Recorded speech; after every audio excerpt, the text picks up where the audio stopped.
کہ کیا ہوا ہے، تم کیا اس سے ملنا چاہتے ہو؟ وہ اس کے ساتھ ہی لفٹ میں آیا تھا۔ ہاں، میں اس سے ملنا چاہتا ہوں، اسے دیکھنا چاہتا ہوں، میرا ارادہ ڈاکٹر سے اس کے بارے میں بات کرنے کا ہے۔ وہ اس کے کندھے پر ہاتھ رکھتے ہوئے اسے ریلیکس کر کے بولا، ہاں ٹھیک ہے، کر لو، ضرور کر لو۔ ویسے میں نے ڈاکٹر سے پوچھا تھا، ڈاکٹر کی طرف سے کوئی امید نہیں دلائی گئی۔ ڈاکٹر کا کہنا ہے کہ وہ شاید ٹھیک نہیں ہو سکتی، اور کچھ دن پہلے ایک ڈاکٹر کہہ رہا تھا کہ کیوں نہ اسے علاج کے لیے کسی دوسرے ملک بھیج دیا جائے۔ ڈاکٹر کا ماننا ہے کہ کسی اور ملک میں اس کا علاج زیادہ بہتر طریقے سے ہو سکتا ہے، لیکن میں اسے اکیلے کہیں اور بھیجنے کے حق میں نہیں ہوں، اور میں اسے چھوڑ کر کہیں جا نہیں سکتا۔ وہ اس کے ساتھ جاتے ہوئے بول رہا تھا۔ لفٹ سے نکل کر وہ لوگ اس کے کمرے کی طرف بڑھنے لگے تھے۔ کسی اور ملک میں کہاں، ڈاکٹر کا کیا کہنا ہے کہ کہاں پر ہم اسے بھیج سکتے ہیں؟ وہ اس کیس میں کافی زیادہ دلچسپی دکھا رہا تھا، جبکہ رفیل اسے ساری تفصیل بتا رہا تھا۔ وہ کمرے کے اندر داخل ہوئے تو سامنے ہی بیڈ پر وہ بے جان موجود تھا۔ رفیل صاحب، آپ تو صبح ہی آئے تھے یہاں دوبارہ سے، آپ تو اب شام تک چکر لگانے والے تھے نا؟ وہ شاید اس کے روز کی روٹین کے حساب سے بات کر رہا تھا۔ ہاں، میں تو شام کو ہی آنے والا تھا، لیکن پھر سوچا کہ ایک نظر سے دیکھتا ہوں آپ یہاں۔ آپ تو کہہ رہے تھے کہ دن میں اس کے پاس کوئی بھی نہیں ہوتا سوائے ایک نرس کے، اس نے ڈاکٹر سے پوچھا تھا، جبکہ ڈاکٹر کچھ گھبرایا ہوا سا لگ رہا تھا۔ جی، ہم اس وقت سارے پیشنٹ کو چیک کرتے ہیں، تو اب ان کی باری تھی۔ خیر آئیے نا آپ، ڈاکٹر اسے وجہ بتاتے ہوئے اندر کی طرف چلنے کا کہنے لگا تھا، جبکہ قائزان کے چہرے کی طرف وہ دیکھ ہی نہیں رہا تھا۔ اسے قائزان سے عجیب سا خوف محسوس ہو رہا تھا۔ کیسی ہے ہماری پیشنٹ، اور کوئی امپرومنٹ ہے؟ اس نے ڈاکٹر کی طرف دیکھتے ہوئے اس بیڈ کی طرف قدم بڑھائے تھے جہاں وہ بے جان وجود خاموش پڑا تھا۔ جی، میں نے بتا دیا تھا رفیل صاحب کو کہ کوئی امید نہ رکھیں، ہماری اتنی کوشش کے باوجود بھی کسی طرح کی کوئی امپرومنٹ نہیں دکھا رہی ہے۔ میرے خیال سے ان کا دل کام کرنا چھوڑ رہا ہے، ان کے اندر جینے کی خواہش ہی نہیں ہے۔ آسان لفظوں میں اگر سمجھایا جائے تو ایسے پیشنٹ کوما کی حالت میں ہی موت کی نظر ہو جاتے ہیں۔ ہم نے انہیں سجیسٹ کیا تھا کہ وہ انہیں کسی دوسرے ملک لے کر چلیں، اور پھر میں خود ایک بہت اچھے ڈاکٹر کو جانتا ہوں جس کا تعلق ملیشیا سے ہے، لیکن وہ ڈاکٹر آگے پیچھے کہیں علاج نہیں کرتے۔ ان سے علاج کروانے کے لیے ہمیں پیشنٹ کو ہی ان کے پاس لے کر جانا پڑے گا۔ میں رفیل صاحب کو کہہ رہا تھا کہ وہ اپنے پیشنٹ کو ملیشیا لے جائے۔ ہمارے ہسپتال میں 3 اور پیشنٹ بھی اسی حالت میں ہیں، مطلب کوما کی حالت میں۔ کافی عرصے سے کوما میں ہونے کی وجہ سے ان کی بھی زندگی کی طرف واپس لوٹ آنے کی امید ختم ہوتی جا رہی ہے، تو ان کا علاج ہی ملیشیا میں ہی کیا جائے گا۔ لیکن رفیل صاحب فی الحال کوئی جواب نہیں دے رہے۔ اگر آپ لوگوں کی اجازت ہو تو ہم انہیں ملیشیا لے جا کر وہاں ان کا بہتر علاج کر سکتے ہیں، اور ہمیں یقین ہے کہ وہاں ان کی زندگی کی طرف لوٹ آنے کی چانسز بھی بڑھ جائیں گے۔ ڈاکٹر اسے تفصیل بتا رہا تھا، جبکہ وہ رفیل کو وہیں اس لڑکی کے پاس چھوڑتے ہوئے خود باہر نکل آیا تھا۔ اس کی پیشنٹ تو ویسی ہی حالت میں تھی جیسی وہ 4 سال سے تھی۔ تو توشیبا کیوں کہہ رہی تھی کہ وہ کچھ ایسا جانتی ہے جس کا تعلق رفیل کی پیشنٹ سے ہے؟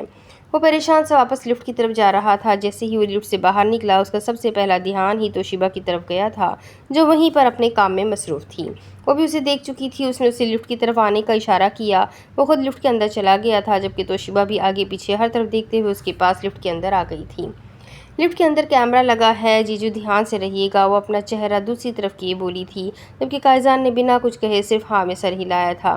وہ دونوں ایک ساتھ ہی لفٹ سے باہر نکلے تھے جب اس نے آگے سے تیسرے کمرے کے اندر جانے کے لیے اسے اشارہ کیا تھا، اور خود وہ آگے بڑھ گئی تھی۔ وہ تیزی سے قدم اٹھاتا اس تیسرے کمرے کے اندر آ گیا تھا جہاں پر صرف دوائیاں وغیرہ ہی رکھی گئی تھی۔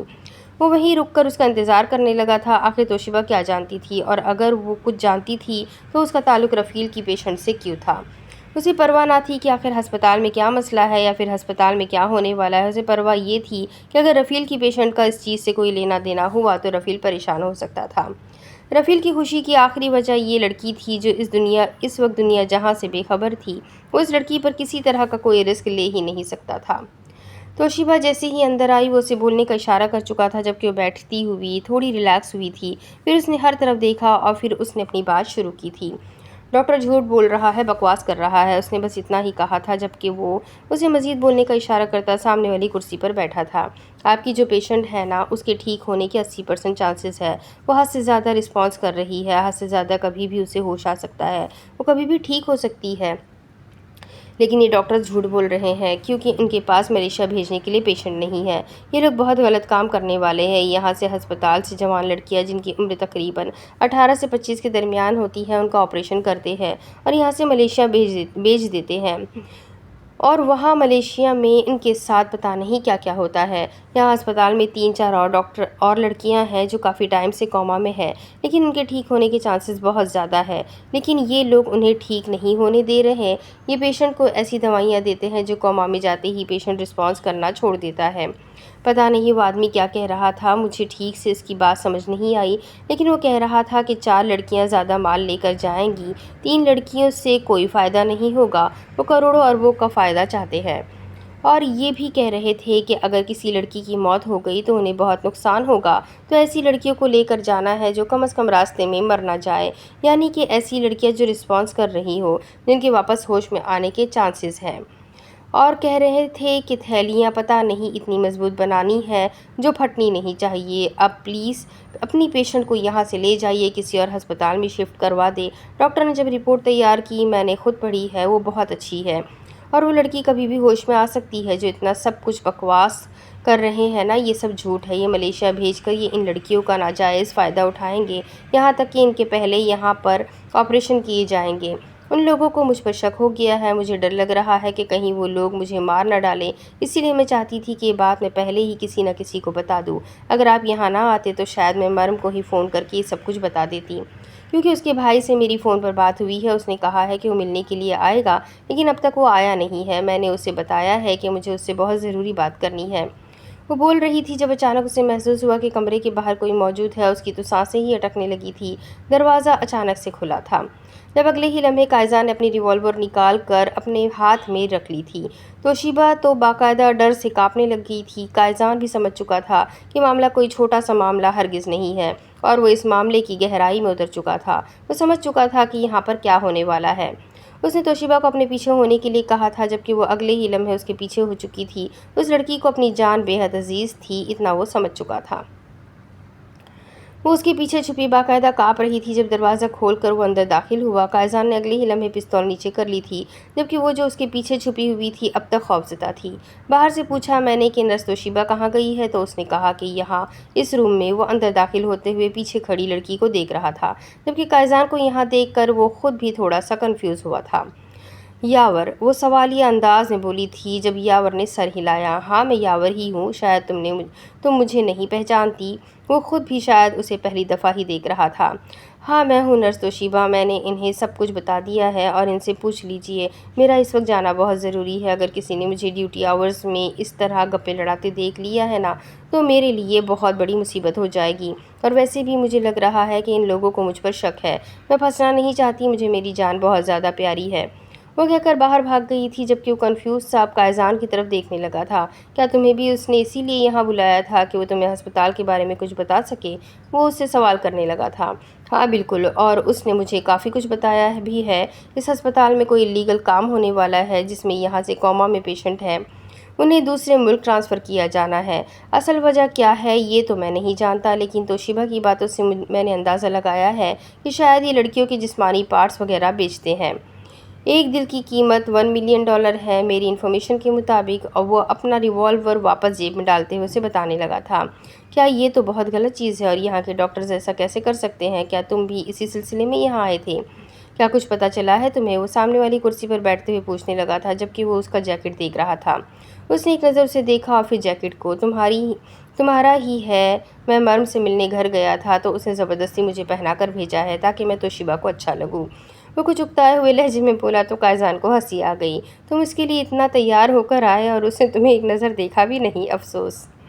ہوتا ہے، لیکن مجھے یقین ہے کہ تمہاری بہن اس لڑکی کو اپنی بھابھی بنا کر ہی دم لے گی۔ ویسے جب اس کا فون آیا تھا مجھے لگا تھا کہ شاید اس نے تمہیں قبول کر لیا ہوگا اور شادی وغیرہ کی باتوں کے لیے فون کیا ہوگا، لیکن معاملہ کچھ اور تھا۔ خیر جو ہوا سو ہوا۔ تم بتاؤ کہ اب تم نے کیا کرنا ہے؟ تو توشیبا کو لگتا ہے کہ تم اس کیس کو کافی اچھے طریقے سے ہینڈل کر پاؤ گے۔ اگر تمہیں میری کوئی ہیلپ چاہیے تو میں تمہیں اتنا بتا سکتا ہوں کہ کوما میں یہاں ہسپتال میں 4 لڑکیاں ہیں، جن میں سے ایک آج یہاں سے شفٹ ہو جائے گی، باقی 3 لڑکیاں ہیں۔ اب تمہیں ان لوگوں کا پردہ بھی فاش کرنا ہے جو یہ کام کرتے ہیں۔ وہ سب کچھ تو میں سمجھ چکا ہوں، لیکن مجھے اس کی انفارمیشن کہاں سے ملے گی؟ اور جو لڑکی آج یہاں سے شفٹ ہو رہی ہے وہ کس وجہ سے ہو رہی ہے؟ میرا مطلب ہے کیا اسے کوئی شک وغیرہ ہے؟ میں کچھ نہیں جانتا، جتنا جانتا تھا تمہیں بتا چکا ہوں، باقی تمہارا کیس ہے، تم جیسے چاہے اسے ہینڈل کر سکتے ہو۔ وہ کہہ کر وہاں سے باہر نکل گیا تھا، جبکہ یاور بھی اٹھ کر باہر نکلنے لگا۔ کیا مطلب قائزان؟ میں تمہاری بات کو سمجھا نہیں۔ اگر ہم اسے ہسپتال سے شفٹ کر دیں گے تو یہ کافی خطرناک ثابت ہو سکتا ہے۔ اس کے لیے میرا مطلب ہے، تم نے سنا نہیں ڈاکٹر کیا کہہ رہا تھا؟ اس کی مشین تک چینج کرنا خطرے سے خالی نہیں ہے، اور تم کہہ رہے ہو کہ ہم اس کا ہسپتال چینج کر دیں؟ وہ ڈاکٹر مجھے یقین دلا رہا تھا کہ ملیشیا میں اس کا علاج بہت بہتر طریقے سے ہو سکتا ہے، اور اگر ایسا ہو سکتا ہے تو مجھے یہی لگتا ہے کہ ہمیں اسے ملیشیا لے جانا چاہیے۔ ڈاکٹرز اسٹاف نے مجھے یقین دلایا ہے کہ وہ وہاں اس کا بہترین علاج کریں گے۔ مجھے بھی وہاں جانے کی ضرورت نہیں ہے، میرے بغیر ہی وہ ہر چیز سنبھال لیں گے، اور ویسے بھی ہم ڈاکٹر یعقوب پر بھروسہ کر سکتے ہیں۔ وہ تقریباً 1 سال سے اس کا علاج کر رہے ہیں۔ میں کہہ رہا ہوں کہ ہم اسے اس ہسپتال سے ٹرانسفر کر رہے ہیں۔ میں چاہتا ہوں کہ ہم اسے کسی اور ہسپتال میں شفٹ کر دیں۔ بس بات ختم، تم پیپرز بنواؤ، ٹھیک ہے؟ وہ اس کا کندھا تھپتھپاتے ہوئے وہاں سے نکل چکا تھا، جبکہ رفیل پریشان ہو گیا تھا۔ اسے قائزان کی کوئی بات سمجھ نہیں آ رہی تھی، لیکن اگر قائزان کہہ رہا تھا تو اس کا مطلب صاف تھا کہ اسے قائزان کی بات ماننی تھی۔ آپ ایسا سوچ بھی کیسے سکتے ہیں رفیل صاحب؟ ہم کہہ چکے ہیں کہ آپ کی پیشنٹ کو پہلے ہی جان کا خطرہ ہے، اور آپ اتنا بڑا رسک لے رہے ہیں، انہیں یہاں سے شفٹ کرنے کے بارے میں سوچ رہے ہیں۔ اس وقت مصر میں اس ہسپتال سے بہتر کون سا ہسپتال ملے گا؟ آپ کو بس مجھے اس بات کا جواب دیجیے، آپ اپنی پیشنٹ کی زندگی پر اتنا بڑا رسک لینے کے بارے میں سوچ بھی کیسے سکتے ہیں؟ آپ کو سمجھ میں نہیں آ رہا ان کی کنڈیشن کیا ہے؟ اگر ہم نے مشینری آف کر دی نا تو ان کی جان بھی جا سکتی ہے، اور آپ نے اتنا بڑا فیصلہ کر لیا۔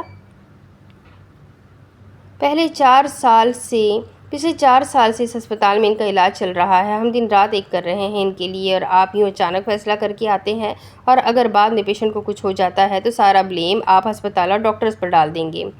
ڈاکٹر یعقوب تو بوکھلا کر رہ گیا تھا جب نصیر اندر داخل ہوا۔ کیا ہوا ڈاکٹر، خیریت تو ہے نا؟ وہ سائیڈ والی کرسی پر بیٹھتا ہوا رفیل کو دیکھ رہا تھا، جو کافی پریشان لگ رہا تھا۔ اپنے دوست کو سمجھائیے ڈاکٹر نصیر، وہ اس ہسپتال سے اپنی پیشنٹ کو شفٹ کرنے کی بات کر رہے ہیں۔ یہ کتنا خطرناک ہو سکتا ہے انہیں اندازہ بھی نہیں ہے۔ ممکن ہے کہ جیسے ہم مشینری آف کریں وہ زندگی سے رخ پھیر لیں۔ اتنا بڑا رسک نہیں لے سکتے ہم ان کی زندگی پر، وہ بہت پریشانی سے اسے سمجھا رہا تھا۔ رفیل ایسا کیا ہو گیا جو تم انہیں شفٹ کرنا چاہتے ہو؟ میرا مطلب ہے بھابھی کو یہیں پر رہنے دو نا یار، میں ہوں نا یہاں ان کا خیال رکھنے کے لیے۔ تم اس طرح اچانک انہیں شفٹ کرنے کے بارے میں کیوں سوچ رہے ہو؟ کیا تمہیں کوئی مسئلہ ہے؟ نصیر خود بھی پریشان سا اس سے پوچھنے لگا تھا جب اس نے نصیر کو باہر آنے کا اشارہ کیا تھا، اور وہ خود اس بات کو ٹال کر اس کے کمرے سے باہر نکل آیا۔ نصیر اس کے پیچھے ہی آ گیا تھا۔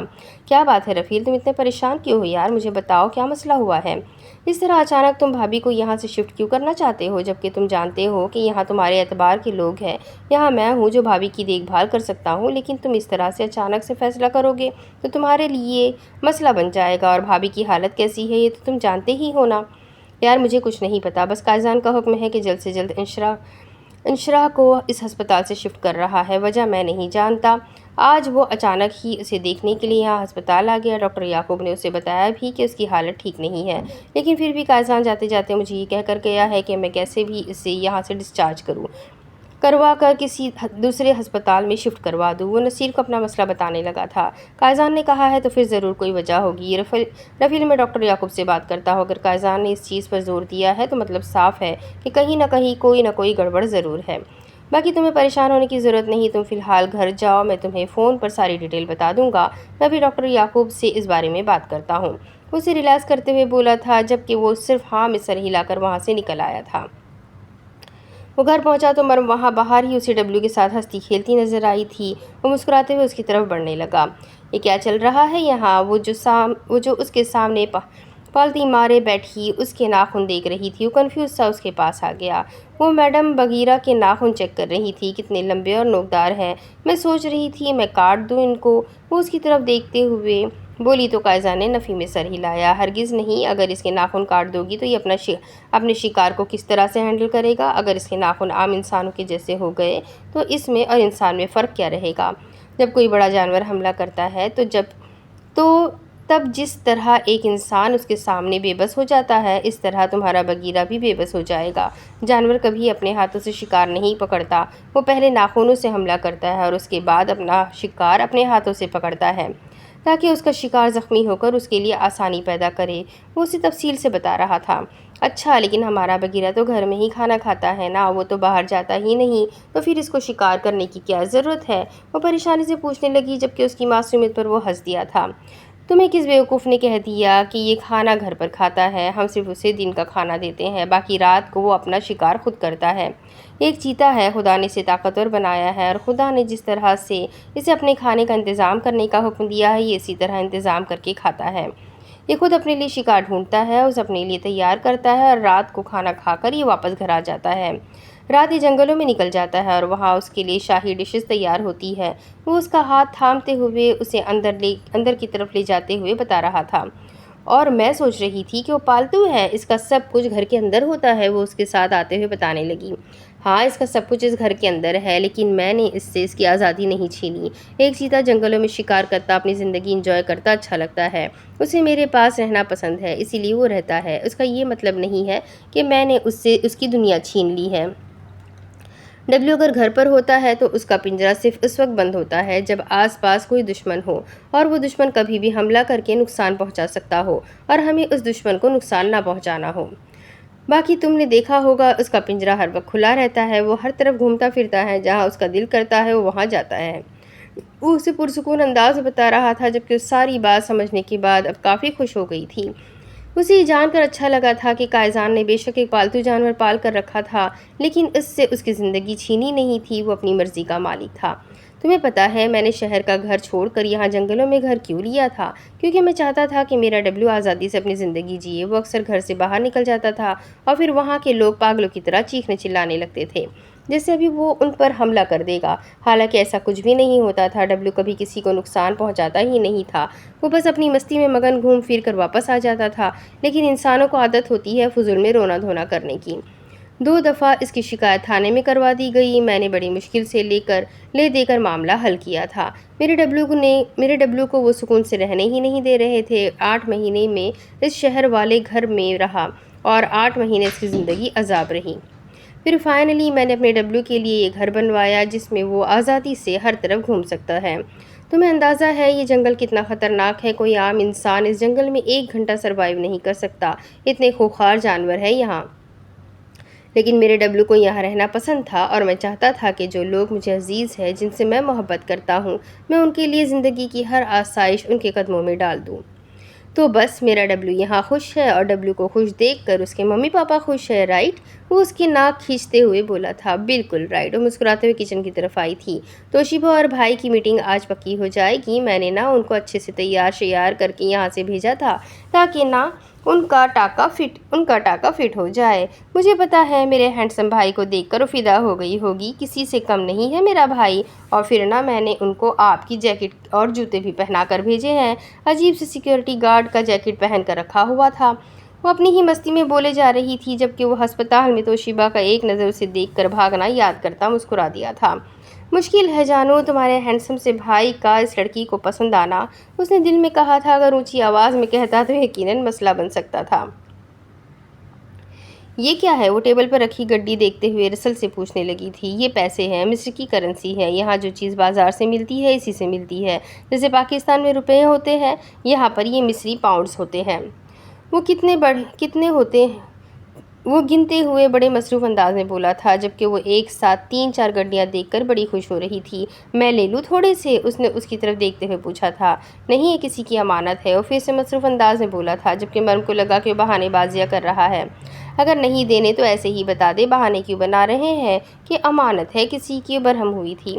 یار مرم، میں بہانے کیوں کروں گا؟ سچ میں کسی کی امانت ہے، میرے پیسے نہیں ہیں یہ، وہ یقین دلانے والے انداز میں بولا جبکہ وہ ناراض سی اٹھ کر کمرے میں آ گئی تھی جہاں قائزان ابھی نہا کر نکلا تھا۔ مجھے پیسے دے۔ وہ دونوں ہاتھ کمر پر ٹکاتی اس کے سامنے کھڑی تھی۔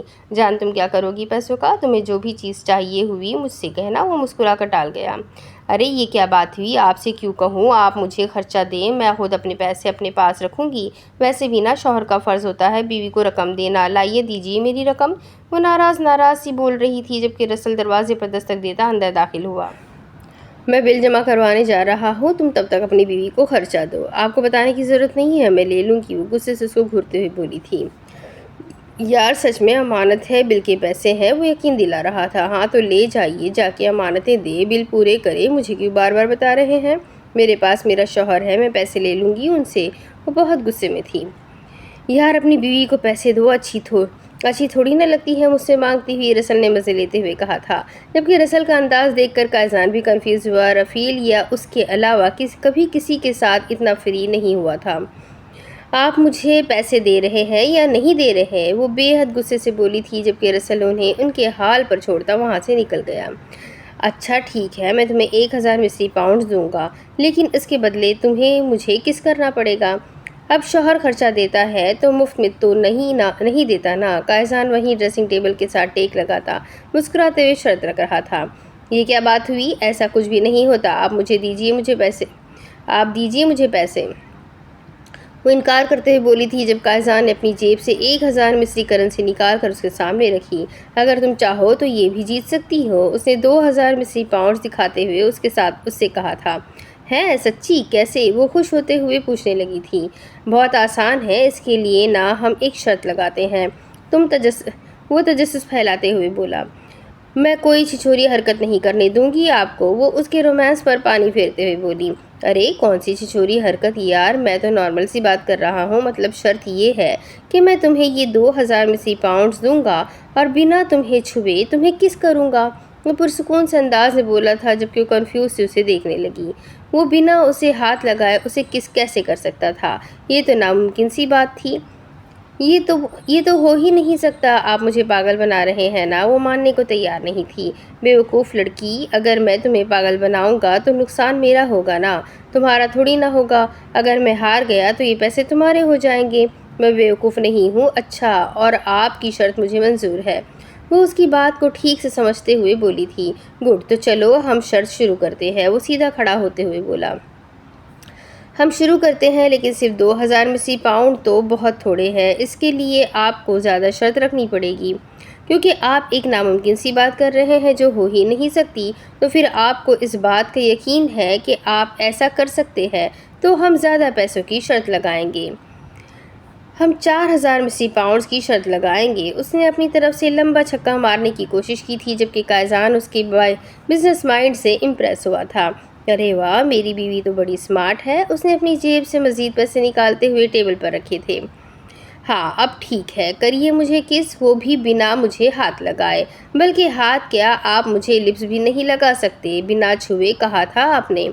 وہ کافی خوشی سے اس کے سامنے کھڑی بالکل اس کے پاس آ چکی تھی، کیونکہ اسے یقین تھا وہ اپنی شرط ہارنے والا ہے۔ ایسا تو ممکن ہی نہیں تھا کہ وہ بنا اسے چھوئے کس کر سکے، جب اچانک قائزان نے اس کا چہرہ اپنے دونوں ہاتھوں میں پکڑا اور اگلے ہی لمحے وہ اس کے لبوں پر پوری شدت سے جھک گیا تھا۔ اس کا انداز محبت بھرا تھا لیکن شدت سے بھرپور تھا۔ وہ اس کے لبوں پر اپنے لبوں کی پیاس بجھاتا اسے پوری طرح سے خود میں قید کر چکا تھا۔ کس کا دورانیہ بڑھتا چلا جا رہا تھا۔ وہ اس کے ہونٹوں کو بخشنے کا نام ہی نہیں لے رہا تھا کہ وہ اسے بتا پاتی کہ وہ اسے بنا چھوئے کس کرنے والا تھا، بنا اس کے ہونٹوں کو اپنے ہونٹوں سے ملائے۔ لیکن یہاں تو وہ نہ صرف اسے پوری طرح سے اب خود میں قید کیے ہوئے تھا، بلکہ اتنی شدت سے اس کے لبوں کو چوم رہا تھا کہ اس کے لب بھی سرخ ہو چکے تھے۔ چھوڑے مجھے، چیٹر کہیں کے، یہ کیسی گیم ہے؟ آپ نے کہا تھا بنا چھوئے آپ مجھے کس کریں گے۔ اس طرح سے ہوتا ہے بنا چھوئے کس۔ یہاں کمر سے بھی پکڑ کے رکھا تھا، یہاں پیچھے سے بھی پکڑ کر رکھا تھا، اور تو اور میرے ہونٹوں کو بھی قید کر کے رکھا تھا۔ یہ کون سا بنا چھوئے کس کر رہے تھے آپ مجھے؟ وہ پوری طرح سے لڑ رہی تھی جب اچانک قائزان نے ٹیبل سے پیسے اٹھا کر اس کی ہتھیلی پر رکھے۔ تو میں ہار گیا نا میری جان، پکڑو اپنی شرط کے پیسے، انجوائے یور سیلف، تم نے ایک گینگسٹر کو ہرا دیا، مبارک ہو۔ وہ مسکرا کر کہتا کمرے سے نکل گیا تھا، جبکہ وہ کبھی اپنے ہاتھ میں پکڑے پیسوں کو دیکھ رہی تھی تو کبھی دروازے کو کہ آخر اس کے ساتھ ہوا کیا تھا۔ وہ ہاتھوں میں یوں ہی پیسے پکڑے باہر آئی تو رفیل کو باہر دیکھا، جبکہ قائزان باہر ڈبلیو کے ساتھ فٹ بال کھیلنے میں مصروف تھا۔ آپ کب آئے اور آپ صبح سے کدھر غائب تھے؟ وہ اس کے پاس کھڑے ہوتے ہوئے پوچھنے لگی۔ کہیں نہیں، بس ایک کام کے لیے گیا تھا۔ تم سناؤ، بڑے پیسے ہیں تمہارے پاس؟ اس کے ہاتھ میں نوٹ دیکھتے ہوئے بولا۔ ہاں، شرط جیتی ہے میں نے۔ ویسے آپ میرے ساتھ شرط لگائیں گے؟ یہ پیسے آپ کے بھی ہو سکتے ہیں۔ اس نے ان نوٹوں میں سے آدھے نوٹ نکال کر اسے دکھائے تھے۔ ہاں کیوں نہیں یار، پیسوں کے لیے کون انکار کرتا ہے؟ بتاؤ مجھے کیا کرنا ہوگا؟ شرط یہ ہوگی کہ میں آپ کو بنا چھوئے یعنی کہ بنا ہاتھ لگائے زور کی چٹکی کاٹوں گی۔ اگر میں نہیں کاٹ پائی تو یہ پیسے آپ کے، اور اگر میں نے کاٹ لیا تو آپ مجھے اتنے پیسے دے دیجیے گا۔ پاگل سمجھا ہوا ہے مجھے؟ ایسا ممکن ہی نہیں ہے، بنا چھوئے تم کیسے مجھے چٹکی کاٹو گی؟ کیا ہوا؟ کیا ہوا سے ہاتھ آئیں گے مجھے چٹکی کاٹنے کے لیے؟ وہ کنفیوز ہوتا اسے پوچھنے لگا تھا۔ وہ گھر واپس آیا تو قائزان کو مصروف دیکھ کر وہ سیدھا اندر ہی آ گیا تھا۔ ابھی تک اس نے قائزان کو انشراح کے بارے میں کچھ بھی نہیں بتایا تھا۔ ہاں تو وہی تو ناممکن سی بات ہے نا، اسی لیے تو کہہ رہی ہوں کہ شرط لگا لے۔ اتنے پیسے جیت سکتے ہیں آپ؟ وہ اسے پھر سے پیسے دکھاتے ہوئے بولی تھی، جبکہ اس کا یہ کھیل اسے کافی انٹرسٹنگ لگا تھا۔ منظور ہے، پیسے میرے ہاتھ میں ہوں گے، یہ نہ ہو کہ تم بعد میں چیٹنگ کر جاؤ۔ وہ اپنا ہاتھ آگے کرتے ہوئے بولا تو مرم نے فوراً اس کے ہاتھ پر پیسے رکھے تھے، جبکہ وہ اپنا ہاتھ مکہ بنا کر اس کے سامنے کر چکا تھا۔ ہاں ٹھیک ہے، اب نہ میں آپ کو بنا چھوئے بنا ہاتھ لگائے زور کی چٹکی کاٹوں گی، وہ اسے تیار کرتے ہوئے بولی تو اس نے مصروف ہاں میں سر ہلا کر اس کی طرف دیکھا تھا، جس نے اگلے ہی لمحے اس کے ہاتھ پر اپنے ہاتھ سے زوردار قسم کی چٹکی کاٹی تھی، جس پر وہ بلبلا اٹھا تھا۔ فضول لڑکی، یہ کیا کیا تم نے؟ اس طرح سے شرط لگائی تھی تم نے؟ ہاتھ لگا کر مجھے چٹکی کاٹی ہے، دیکھو یہاں پر تم نے زخم کر دیا ہے۔ اللہ جی، نیل ڈل گیا۔ اللہ توبہ، کتنی ظالم لڑکی ہو تم، وہ اپنے ہاتھ کو مسلتے ہوئے کہنے لگا تھا، جبکہ وہ اس کی حالت کے بڑے مزے لے رہی تھی۔ تم یہ شرط ہار چکی ہو، میں خود اپنی آنکھوں سے ہاتھوں سے چٹکی کاٹے دیکھا ہے، تم نے مجھے بنا چھوئے کاٹا تھا، وہ جیسے اسے بتا رہا تھا۔ ہاں تو میں نے کب بولا کہ میں جیت گئی؟ میں ہار گئی، آپ یہ پیسے اپنے پاس رکھے، خدا حافظ۔ وہ مزے سے کہتی نیچے کی طرف بھاگ گئی تھی، جبکہ وہ اسے دیکھتا رہ گیا اور پھر اپنے ہاتھ کو مسلنے لگا جہاں سچ مچ میں وہ لڑکی نیل ڈال گئی تھی، لیکن کوئی نہ، اسے چھوٹے سے نیل سے اسے اچھا خاصا فائدہ ہو چکا تھا۔ میں نے آپ والا گیم ابھی رفیل بھائی کے ساتھ کھیلا، ان کو زور کی چٹکی کاٹ کے اور پیسے دے کے آ گئی، میں نے بولا میں ہار گئی اور وہ جیت گئے، بڑا مزہ آیا، وہ تو اتنا بلبلا رہے تھے۔ وہ وہاں آتے ہوئے اسے بتانے لگی تھی، جبکہ اس کی اس حرکت پر وہ مسکراتے ہوئے ڈبلیو کو اس کے حوالے کرتا خود اندر چلا گیا تھا، کیونکہ ان دونوں کے مصروف ہونے کے بعد ہی وہ رفیل سے پوچھ سکتا تھا انشراح کے بارے میں۔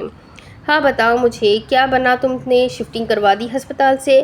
اندر داخل ہوتے ہوئے اسے سوال کرنے لگا تھا، جبکہ وہ بھی پوری طرح اس کی طرف متوجہ ہو گیا۔ ڈاکٹر نے کہا ہے کہ مشینری اتارنے سے بھی اس کی جان جا سکتی ہے، اس لیے وہ کوئی رسک نہیں لے سکتے، لیکن میں نے نصیر سے کہا ہے کہ تم نے ایسا کرنے کے لیے کہا ہے تو وہ کہہ رہا تھا کہ وہ کچھ بھی کر کے کروا دے گا۔ ڈاکٹر یعقوب کی اجازت کے بنا ہم اسے کہیں بھی شفٹ نہیں کر سکتے، اسی تفصیل بتانے لگا تھا۔ میرا کسی ڈاکٹر یعقوب سے کوئی لینا دینا نہیں ہے، اسے کیسے بھی سمجھاؤ اور اسے اس ہسپتال سے شفٹ کرنے کے لیے میں نے کہا تھا۔ تم یہاں کیوں آ گئے؟ وہ بے حد غصے سے بولا تھا۔ قائزان کیا ہو گیا ہے یار، ریلیکس ہو جاؤ، نصیر ہمارے اعتبار کا آدمی ہے، اور ویسے بھی اس طرح سے اچانک کیوں شفٹنگ کرنی، کچھ سمجھ نہیں آ رہا مجھے۔ مصر کے سب سے بہترین ہسپتال میں اس کا علاج ہو رہا ہے، تو ہم اسے کسی اور ہسپتال میں شفٹ کرنے کے بارے میں سوچ ہی کیوں رہے ہیں؟ وہ اپنی کنفیوژن اس سے شیئر کرنے لگا تھا۔ کیونکہ یہ میں کہہ رہا ہوں، تمہیں مجھ سے سوال جواب کرنے کی اجازت نہیں ہے رفیل، تمہیں بس یہ پتہ ہونا چاہیے کہ یہ میرا حکم ہے اور تم نے اسے پورا کرنا ہے۔ وہ اتنے غصے سے بولا تھا کہ اس کی آواز باہر تک گئی تھی۔ ٹھیک ہے قائزان، پلیز ریلیکس ہو جاؤ، تم جیسا کہو گے ویسا ہی ہوگا۔ کچھ نہیں ہوگا، تم اتنا زیادہ ہائپر کیوں ہو رہے ہو؟ مجھے کچھ بتاؤ گے تو ہی میں سمجھوں گا نا۔ اس کی جان کو خطرہ ہے وہاں رفیل، میں تمہیں کسی طرح کی ٹینشن نہیں دینا چاہتا تھا، لیکن تم خود جاننا چاہتے ہو تو ٹھیک ہے سنو۔ اس کی جان کو خطرہ ہے، ڈاکٹر یعقوب ان سب چیزوں میں کہیں نہ کہیں شامل ہے، وہ انشراح کا علاج نہیں کر رہا بلکہ اسے مزید بیمار کرنے کی کوشش کر رہا ہے۔ میرے پاس کوئی ثبوت تو نہیں ہے، لیکن ملیشیا لے کر جانے کے پیچھے کوئی بہت بڑی وجہ ہے، وہاں اس کا علاج نہیں ہوگا، اصل رپورٹس میں تمہیں انشراح ٹھیک ہو سکتی ہے لیکن ڈاکٹر یعقوب جو رپورٹس تمہیں دکھا رہا ہے اس میں اس کے ٹھیک ہونے کے چانسز کہیں ہے ہی نہیں جب تک وہ ملیشیا نہ چلی جائے، اور ملیشیا لے کر جاتے ہوئے وہ فیمیلز کی ڈیمانڈ نہیں کر رہے کیونکہ وہ سمجھ چکے ہیں کہ تم میں سے چھوڑ کر نہیں جا سکتے۔ باقی جو 3 لڑکیوں کو وہ یہاں سے لے جانے کی بات کر رہے ہیں ان کے ورثہ ہے ہی نہیں۔